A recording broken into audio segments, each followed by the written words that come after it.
ఈ ప్రాంతానికి, జిల్లాకి, రాష్ట్రానికి చేసే అదృష్టం మీరందరూ నాకు కల్పించారు. అందుకనే నన్ను వాళ్ళకి అవసరం వచ్చినప్పుడల్లా ఆ పార్టీలు పిలిచి టికెట్లు ఇస్తున్నారు. అడగకుండానే మంత్రి పదవులు వస్తున్నాయి మీ దయ వల్ల.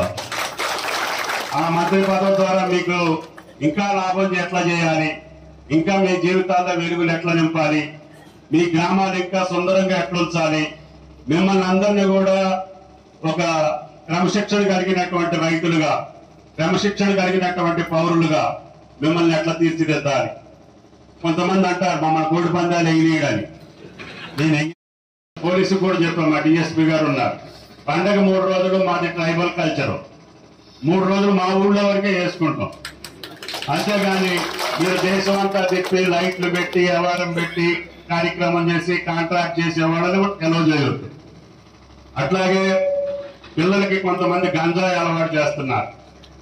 పక్కన ఒరిస్సా రాష్ట్రంలో తీసుకొచ్చి స్కూల్స్ దగ్గర బడి పిల్లలకి తెలియకుండా చాక్లెట్ రూపంలో లేదా ఐస్ క్రీమ్ రూపంలో గంజాయి అమ్ముతున్నారు. అది పోలీసులు జాగ్రత్తగా చూసుకోవాలి. ఎక్కడైతే వీళ్ళ యొక్క సంస్కృతికి భిన్నంగా అది వ్యాపారాత్మకం చేసి కోడి పందాలు కావచ్చు, పేకాట కావచ్చు, గుండు చిర్ర కావచ్చు అన్ని నడుపుతుంటారు. అటువంటి వాళ్ళని అలో చేయొద్దు. ఇక్కడ ఉన్నటువంటి గిరిజన కల్చర్ ని కాపాడుకుంటూ, వాళ్ళ సంస్కృతిని కాపాడుకుంటూ, వాళ్ళ సంప్రదాయాన్ని కాపాడుకుంటూ రైతాంగం వాళ్ళని ఎక్కడా కూడా డిస్టర్బ్ చేయకుండా, నాకు తెలిసి నేను 45 సంవత్సరాల్లో నా పోలీస్ స్టేషన్కి ఇంతవరకు నేను ఫోన్ చేయలే. అంటే నా ప్రజలు సామాన్యంగా తప్పు చేయరు.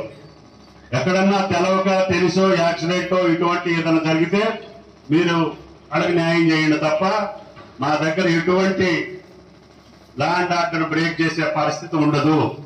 ఈ మధ్యకాలంలో కొంతమంది తయారయ్యి అటు ఇటు వచ్చిన వాటితోటి కొన్ని తప్పుడు పనులు చేస్తా ఉంటే మీరు ఎలో చేయొద్దు.